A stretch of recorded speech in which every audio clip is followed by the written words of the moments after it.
ಆಜಿ ಮಸಾಲ. ಎಂತ ಅಡಿಗೆಯ ರುಚಿಯಾಗೋ ರಹಸ್ಯವು 20 ರೂಪಾಯಿ.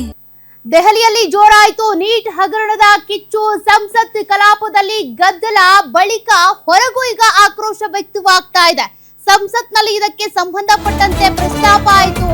ಗದ್ದಲ ಆಗಿದ್ದಕ್ಕೆ ಮುಂದೂಡಿಕೆ ಮಾಡಿದ್ರು. ಈಗ ಸಂಸತ್ ಹೊರಗೂ ಕೂಡ ಆಕ್ರೋಶ ವ್ಯಕ್ತವಾಗ್ತಿದೆ.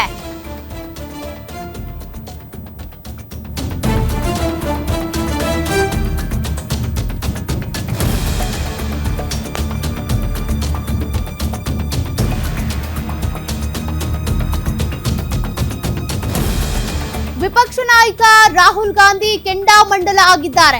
ನೀಟ್ ಹಗರಣದ ಬಗ್ಗೆ ಪ್ರಧಾನಿ ಮೋದಿ ಮೌನವೇಕೆ? ವಿದ್ಯಾರ್ಥಿಗಳ ಬಳಿ ಇನ್ನೂ ಯಾಕೆ ಕ್ಷಮೆಯಾಚಿಸಿಲ್ಲ? ಸಂಸತ್ನಲ್ಲಿ ಯಾಕೆ ಚರ್ಚೆ ಮಾಡುವುದಕ್ಕೆ ಅನುಮತಿ ಕೊಡ್ತಾ ಇಲ್ಲ? ಸಂಸತ್ನಲ್ಲಿ ಚರ್ಚೆಗೆ ಸರ್ಕಾರದ ಅನುಮತಿಗೆ ಕಾಯ್ತಿದ್ದಾರಾ? ಸ್ಪೀಕರ್ ಓಂ ಬಿರ್ಲಾ ಭೇಟಿ ಬಳಿಕ ರಾಹುಲ್ ಗಾಂಧಿ ಆಕ್ರೋಶ ಹೊರಹಾಕಿದ್ದಾರೆ. ಸ್ಪೀಕರ್ ಭೇಟಿಯಾಗಿ ನಿನ್ನೆ ಪ್ರತಿಭಟನೆ ಬಗ್ಗೆ ಚರ್ಚೆಗೆ ಆಗ್ರಹಿಸಿದ್ದಂತ ವಿಪಕ್ಷಗಳು ನಿನ್ನೆ ನಡೆದಂತ ಸಂಘರ್ಷ ಇಡೀ ದೇಶವನ್ನೇ ಬೆಚ್ಚಿ ಬೀಳಿಸಿದೆ. ಹಿಂಸಾ ರೂಪಕ್ಕೆ ತಾಳಿತು ನಿನ್ನೆಯ ಪ್ರತಿಭಟನೆ. ಸದ್ಯ ಈಗ ವಿದ್ಯಾರ್ಥಿಗಳ ಕ್ಷಮೆಯಾಚಿಸಿಲ್ಲ. ಅದರ ಜೊತೆಗೆ ಧರ್ಮೇಂದ್ರ ಪ್ರಧಾನ್ ರಾಜೀನಾಮೆ ಬಗ್ಗೆ ಯಾವುದೇ ಮಾತಿಲ್ಲ. ಪ್ರಧಾನಿ ನರೇಂದ್ರ ಮೋದಿ ಒಟ್ನಲ್ಲಿ ರಿಯಾಕ್ಟ್ ಮಾಡ್ತಿಲ್ಲ. ಎಕ್ಸ್ ಖಾತೆಯಲ್ಲೂ ಟ್ವೀಟ್ ಮಾಡ್ತಿಲ್ಲ. ತಾವಾಗಿನೂ ಬಂದು ರಿಯಾಕ್ಟ್ ಮಾಡ್ತಿಲ್ಲ. ಹೀಗಾಗಿ ಪ್ರಧಾನಿ ನರೇಂದ್ರ ಮೋದಿಯ ಮೌನವೇಕೆ? ಈ ಮೌನದ ಅರ್ಥ ಏನು ಹಾಗಾದ್ರೆ? ಲೋಕಸಭೆ ವಿಪಕ್ಷ ನಾಯಕ ರಾಹುಲ್ ಗಾಂಧಿ ಕಿಡಿಕಾರಿದ್ದಾರೆ.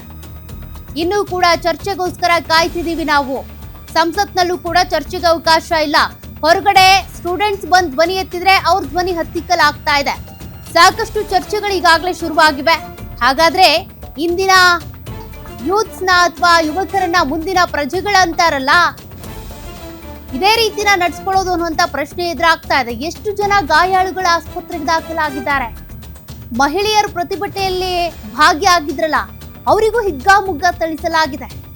ಪ್ರತಿಭಟನೆ ಹಿಂಸಾ ರೂಪಕ್ಕೆ ತಾಳೋದಕ್ಕೆ ಕಾರಣ ಏನು? ಅದ್ರ ಬಗ್ಗೆ ಕೂಡ ತನಿಖೆ ಆಗ್ಬೇಕಲ್ಲ. ಬಟ್ ಯಾವುದಕ್ಕೂ ಪ್ರಧಾನಿ ನರೇಂದ್ರ ಮೋದಿ ಗಪ್ ಚುಪ್ ಮಾತನಾಡ್ತಿಲ್ಲ. स्पीकर के पास गए हम एंड हमने कहा कि देखिए हम स्टूडेंट इशू पे डिस्कस करना चाहते हैं और स्पीकर ने हमें कहा कि डिस्कशन के लिए उन्हें सरकार से पूछना है. मतलब आप समझिए, speaker is telling us that to debate in parliament he has to take permission from the government. He is openly telling us that. ठीक है, देखिए इशू स्टूडेंट्स की है, यूथ के फ्यूचर की है, और ये जो किया जा रहा है, लोगों को मारा जा रहा है, पीटा जा रहा है, this is completely un Indian. Modi ji has not even apologized for what has happened yesterday. Now, ये जो युवा हैं, ये एजुकेशन सिस्टम के बारे में, टेस्टिंग सिस्टम के बारे में प्रोटेस्ट कर रहे हैं. पूरा देश जानता है कि education system, testing system is broken. It has ceased to exist. Testing system has been hollowed out by termites. That is all they're saying. Nothing wrong with it. We've been saying it. I've been doing presentation after presentation about this. Why is the Prime Minister silent? What is the reason? He should apologize to the students and he should stop this nonsense of police people thrashing students. This is completely wrong. Sir, उनका हवाला देते हुए किरण रिजिजू ने कहा कि आज NDA की ಸಂಸತ್ ಚಲೋ ಹಿಂಸಾಚಾರದಲ್ಲಿ ಹಲವರಿಗೆ ಗಾಯಗಳಾಗಿದೆ. ಗಾಯಾಳುಗಳ ಭೇಟಿ ಮಾಡಿದ ಕೇಂದ್ರ ಸಚಿವ ಜೆಪಿ ನಡ್ಡಾ ಆರ್ಎಂಎಲ್ ಆಸ್ಪತ್ರೆಗೆ ಭೇಟಿ ನೀಡಿ ಗಾಯಾಳುಗಳ ಆರೋಗ್ಯ ವಿಚಾರಿಸಿದ್ದಾರೆ. ಪ್ರತಿಭಟನಾ ಮೆರವಣಿಗೆಯಲ್ಲಿ ಗಾಯಗೊಂಡಿದ್ರು ನೂರಾರು ವಿದ್ಯಾರ್ಥಿಗಳು. ಸಂಸತ್ ಚಲೋ ಹಿಂಸಾಚಾರದಲ್ಲಿ ಹಲವರು ಗಾಯಗೊಂಡು ಆಸ್ಪತ್ರೆಗೆ ದಾಖಲಾಗಿದ್ದಾರೆ. ಅವರನ್ನ ಕೇಂದ್ರ ಸಚಿವ ಜೆಪಿ ನಡ್ಡಾ ಅವರು ಭೇಟಿಯಾಗಿ ಆರೋಗ್ಯ ವಿಚಾರಿಸಿದ್ದಾರೆ.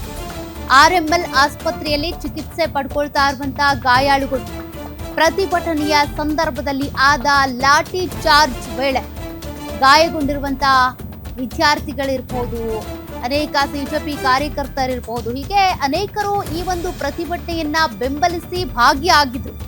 ಅದರಲ್ಲಿ ಗಾಯಗೊಂಡವರು ಆರ್ಎಂಎಲ್ ಆಸ್ಪತ್ರೆಯಲ್ಲಿ ಚಿಕಿತ್ಸೆ ಪಡ್ಕೊಳ್ತಾ ಇದ್ದಾರೆ. ಕೇಂದ್ರ ಸಚಿವ ಜೆಪಿ ನಡ್ಡಾ ಭೇಟಿ ನೀಡಿ ಅವರ ಆರೋಗ್ಯ ವಿಚಾರಿಸಿದ್ದಾರೆ.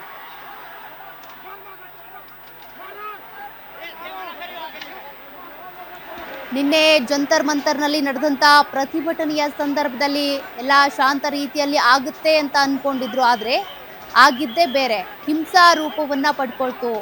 ಎಷ್ಟೆಲ್ಲ ಜನರು ಗಾಯಗೊಂಡಿದ್ದಾರೆ. ಪಾಪ ಅವರನ್ನ ನೋಡಿದ್ರೆ ಹಿಂಸೆ ಆಗುತ್ತೆ, ಆ ಮಟ್ಟಕ್ಕೆ ಹೊಡೆಸ್ಕೊಂಡಿದ್ದಾರೆ, ಲಾಠಿ ಏಟು ತಿಂದಿದ್ದಾರೆ. ಯಾತಕ್ಕಾಗಿ ಧ್ವನಿ ಎತ್ತಿದ್ದು? ನೀಟ್ ಅಕ್ರಮ ಆಗಿದೆ, ಇದಕ್ಕೆ ಸಂಬಂಧಪಟ್ಟಂತೆ ನೈತಿಕ ಹೊಣೆಗಾರಿಕೆ ಹೊತ್ತು ಕೇಂದ್ರ ಶಿಕ್ಷಣ ಸಚಿವ ಧರ್ಮೇಂದ್ರ ಪ್ರಧಾನ್ ರಾಜೀನಾಮೆ ಕೊಡಬೇಕು ಅಂತ. ಆದರೆ ಸರ್ಕಾರ ಇದಕ್ಕೆ ಪ್ರತಿಕ್ರಿಯೆ ಕೊಡ್ತಾ ಇಲ್ಲ, ಸ್ಪಂದಿಸ್ತಾ ಇಲ್ಲ. ಪ್ರಜೆಗಳಿಂದ ಪ್ರಜೆಗಳಿಗಾಗಿ, ಪ್ರಜೆಗಳಿಗೋಸ್ಕರ ಅಂತ ಹಾಗಾದ್ರೆ ಸಂವಿಧಾನದ ಪುಸ್ತಕದಲ್ಲಿ ಮಾತ್ರ ಬರೆಯೋದಾ? ಆಡಳಿತ ನಡೆಸುವವರು ಯಾಕೆ ಈ ರೀತಿ ಸೈಲೆಂಟ್ ಆಗಿದ್ದಾರೆ?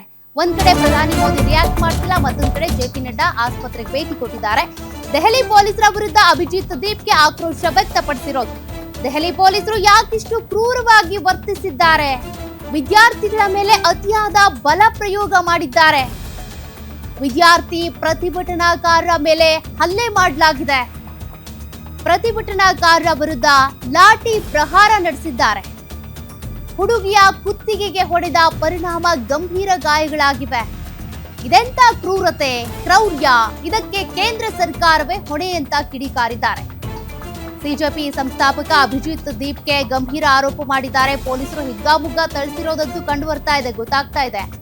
ಅದರಲ್ಲಿ ಅನೇಕ ಗಾಯಾಳುಗಳು, ಮಹಿಳೆಯರು ಇದ್ದಾರೆ, ಯುವತಿಯರಿದ್ದಾರೆ. ಆ ಪ್ರತಿಭಟನೆಯಲ್ಲಿ ಭಾಗಿಯಾದ ಸಂದರ್ಭದಲ್ಲಿ ಇಷ್ಟೊಂದು ಕ್ರೌರ್ಯ ಮೆರೆಯೋದಕ್ಕೆ ಕಾರಣ ಏನು? ಹೆಂಗ್ ಬೇಕಂಗ್ ಹೊಡೆದಿದ್ದಾರೆ. ಕುತ್ತಿಗೆ ಭಾಗಕ್ಕೆ ಏಟ್ ಬಿದ್ದಿದೆ, ಬೆನ್ನಿಗೆ ಬಿದ್ದಿದೆ, ಮುಖಕ್ಕೆ ಬಿದ್ದಿದೆ, ಕೈಗೆ ಬಿದ್ದಿದೆ, ದೊಡ್ಡ ದೊಡ್ಡ ಮಟ್ಟದಲ್ಲಿ ಗಾಯಗಳಾಗಿದ್ದಾವೆ. ಇಷ್ಟು ಕ್ರೌರ್ಯ ಯಾಕೆ ಮೆರೆದ್ರು ಅಂತೇಳಿ ಪ್ರಶ್ನೆ ಮಾಡಿದ್ದಾರೆ. ಅನೇಕರು ಆಸ್ಪತ್ರೆಗೆ ದಾಖಲಾಗಿದ್ದಾರೆ. ರಕ್ತವನ್ನೇ ಸುರಿಸಿದ್ದಾರೆ. ನೋಡ್ತಾ ಇದ್ವಿ, ರಕ್ತ ಸುರಿಸಿದ್ರು ಪರವಾಗಿಲ್ಲ, ನಾವು ಪ್ರತಿಭಟನೆ ಕೈ ಬಿಡಲ್ಲ ಅಂತಿದ್ರು ನಿನ್ನೆ. ಹೀಗಾಗಿ ಇಷ್ಟೆಲ್ಲ ಕ್ರೂರತೆಯನ್ನ ಮೆರೆಯೋದಕ್ಕೆ ಕಾರಣ ಏನು? ಲಾಠಿ ಚಾರ್ಜ್ ಮಾಡಿದ್ರು, ಅಶ್ರುವಾಯು ಪ್ರಯೋಗ ಮಾಡಿದ್ರು.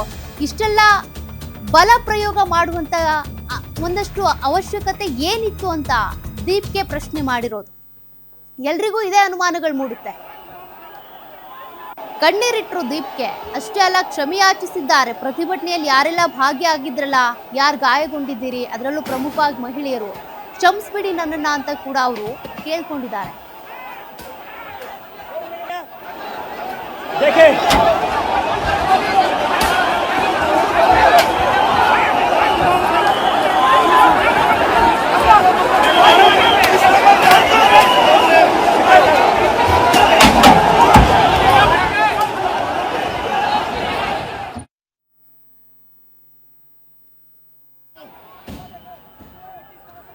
ಮತ್ತಷ್ಟು ಡೀಟೇಲ್ಸ್ ಕೊಡ್ತಾರೆ ನಮ್ಮ ಡಿಜಿಟಲ್ ಎಡಿಟರ್ ದಿಲೀಪ್. ಈ ಪ್ರತಿಭಟನೆಯನ್ನ ನಿನ್ನೆಯಿಂದ ನಾವು ಗಮನಿಸ್ತಾ ಇದ್ವಿ. ಒಂದ್ ಕಡೆ ಧರಣಿ ನಿಂತಿಲ್ಲ, ಮತ್ತೊಂದ್ ಕಡೆ ರಾಹುಲ್ ಗಾಂಧಿ ಅವರು ಪ್ರತಿಕ್ರಿಯೆ ಕೊಟ್ಟಿದ್ದಾರೆ. ಬಟ್ ಪ್ರಧಾನಿ ನರೇಂದ್ರ ಮೋದಿ ಅವರು ಯಾಕೆ ಇಷ್ಟೊಂದು ಮೌನಕ್ಕೆ ಜಾರಿದ್ದಾರೆ ಅಂತ ಎಲ್ಲೂ ಏನಕ್ಕೂ ರಿಯಾಕ್ಟ್ ಮಾಡ್ತಾ ಇಲ್ಲ, ವಿದ್ಯಾರ್ಥಿಗಳಿಗೆ ಸ್ಪಂದಿಸ್ತಾ ಇಲ್ಲ. ಮತ್ತೊಂದ್ ಕಡೆಗೆ ಪೊಲೀಸರ ಮೇಲೆ ಗಂಭೀರ ಆರೋಪ ಮಾಡಿದ್ದಾರೆ. ಅಭಿಜಿತ್ ದೀಪ್ಗೆ ಹೆಂಗ್ ಬೇಕಂಗೆ ಹೊಡೆದಿದ್ದಾರೆ, ಕ್ರೌರ್ಯ ಮೆರೆದಿದ್ದಾರೆ. ಇದೆಲ್ಲದಕ್ಕೂ ಕೇಂದ್ರ ಸರ್ಕಾರವೇ ಹೊಣೆ ಅಂತ. ಮುಂದೇನಾಗಬಹುದು, ಏನ್ ಡೆವಲಪ್ಮೆಂಟ್ಸ್ ಇದೆ, ಸದ್ಯದ ಪರಿಸ್ಥಿತಿ ಹೆಂಗಿದೆ ಅಂತ? ಸೌಖ್ಯ, ಒಂದು ರೀತಿ ನಿನ್ನೆ ನಡೆದಂಥ ಏನು ಮುಂಗಾರು ಅಧಿವೇಶನದ ಮೊದಲನೇ ದಿನವಾದ ನಿನ್ನೆ ಸದನದ ಒಳಗೆ ಮತ್ತು ಸದನದ ಹೊರಗೆ ನಡೆದಂಥ ಬೆಳವಣಿಗೆಗಳು ಇಡೀ ರಾಷ್ಟ್ರವ್ಯಾಪಿ ದೊಡ್ಡ ಮಟ್ಟದ ಸುದ್ದಿಗೆ ಗ್ರಾಸವಾಗಿದೆ. ಯಾಕೆಂದರೆ ಸದನದ ಒಳಗೆ ವಿಪಕ್ಷಗಳು ಕಲಾಪ ನಡೆಯೋದಕ್ಕೆ ಬಿಡಲಿಲ್ಲ. ನಿನ್ನೆ ಮಾತ್ರ ಅಲ್ಲ, ಇವತ್ತು ಕೂಡ ಅದೇ ರೀತಿಯಾದಂಥ ಪರಿಸ್ಥಿತಿ. ಲೋಕಸಭಾ ಕಲಾಪ ಇರ್ಬೋದು, ರಾಜ್ಯಸಭಾ ಕಲಾಪ ಇರ್ಬೋದು, ಆರಂಭದಲ್ಲೇನೇ ಅದು ಮುಂದೂಡಿಕೆ ಆಯಿತು. ಕಲಾಪವನ್ನು ಸುಗಮವಾಗಿ ನಡೆಯೋಕ್ಕೆ ಬಿಡ್ತಿಲ್ಲ. ಇನ್ನೊಂದು ಕಡೆ ನಿನ್ನೆ ಸದನದ ಹೊರಗಡೆ ಏನು CJP ಕಾರ್ಯಕರ್ತರು ಜಂತರ್ ಮಂತರ್ ಬಳಿ ಪ್ರತಿಭಟನೆ ಕೂತಿದ್ರು, ಆ ಕಾರ್ಯಕರ್ತರು ನಿನ್ನೆ ಲೋಕಸಭಾ ಕಲಾಪ ಆರಂಭವಾದ ದಿನವೇ ಅವರೇನು ಸಂಸತ್ ಭವನಕ್ಕೆ ಮುತ್ತಿಗೆ ಹಾಕಕ್ಕೆ ಯತ್ನಿಸಿದ್ರು.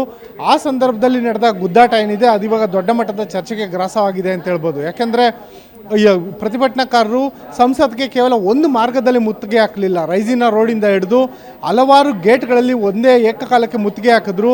ಇಂಥ ಸಂದರ್ಭದಲ್ಲಿ ಪೊಲೀಸ್ನವ್ರ ಜೊತೆ ಘರ್ಷಣೆ ನಡೀತು, ಲಾಠಿ ಚಾರ್ಜ್ ನಡೀತು, ಆನಂತರ ಅಶ್ರುವಾಯು ಪ್ರಯೋಗ ಕೂಡ ಆಯಿತು. ಈ ಸಂದರ್ಭದಲ್ಲಿ ಹಲವಾರು ವಿದ್ಯಾರ್ಥಿಗಳಿರ್ಬೋದು, ಪ್ರತಿಭಟನಾಕಾರರು ಮತ್ತು CJP ಕಾರ್ಯಕರ್ತರು ಗಾಯಗೊಂಡಿದ್ದಾರೆ.